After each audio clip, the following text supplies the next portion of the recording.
السلام علیکم، میں آپ کی خدمت میں حاضر محمد ستار باقر، اور آج کا جو ویڈیو کا موضوع ہے وہ برج حوت کا مرد اور برج قوس کی عورت کی ازدواجی تعلقات کا موازنہ پیش کروں گا۔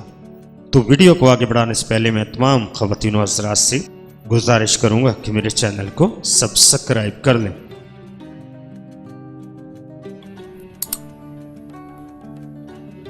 حوت مرد اور قوس عورت، یہ پانی اور آگ کا ساتھ ہے، دونوں میں مخالفت موجود ہے۔ علم نجوم کے قواعد کے مطابق بھی دونوں برج مخالف زاویہ نظر رکھتے ہیں۔ قوس شخصیت اپنے مثبت پہلوؤں میں اصول پسند، نڈر اور صاف دل، آرزو، متجس اور ذہین اور کھنڈرے پن کی طرف مائل ہوتی ہے، جبکہ اس کے منفی خصوصیات میں شیخی اور جارحیت، مبالغہ اراضی، بے تکا پن، بے اصولی اور اکھڑ پن شامل ہے۔ حوت اور قوس کا باہمی اشتراک ہرگز مفید اور اطمینان بخش نہیں ہو سکتا۔ یہ دونوں شخصیات ایک دوسرے کی ضد ہیں، اس لیے ان کی شراکت پریشانی کا باعث بنی رہے گی۔ حوت کے ساتھ قوس کو اپنے مزاج پر قابو رکھنا پڑے گا، یہ ایک مشکل کام ہے۔ حوت بے حد حساس برج ہے، قوس کی حرکات اور عادات اس کے لیے سخت تکلیف دہ اور غصہ دلانے والی ہوگی۔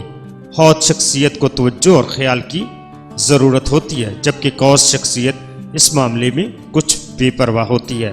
اس کے پاس اپنے حوت ساتھی پر زیادہ توجہ دینے کی فرصت ہی نہیں ملتی۔ ان دونوں میں صرف ایک قدر مشترک پائی جاتی ہے، اور وہ یہ ہے کہ مذہب یا کسی نظریے سے لگن اور دلچسپی، یا پھر حوت کو قوس کی اصول پرستی بہت اچھی لگتی ہے، مگر قوس قدرتی طور پر ایک آزاد پنچھی ہے۔ حوت کا خود سے ہر وقت چمٹے رہنا وہ برداشت نہیں کر سکتا، چنانچہ دونوں کو ایک دوسرے سے شکایت پیدا ہونے لگتی ہے، لہذا اس رشتے کی سفارش نہیں کی جا سکتی۔ تو آپ اپنا بہت سارا خیال رکھیے گا اور اپنے پیاروں کا بھی خیال رکھیے گا، اور مجھے اپنی دعاؤں میں یاد رکھیے گا۔ اللہ حافظ، فی امان اللہ۔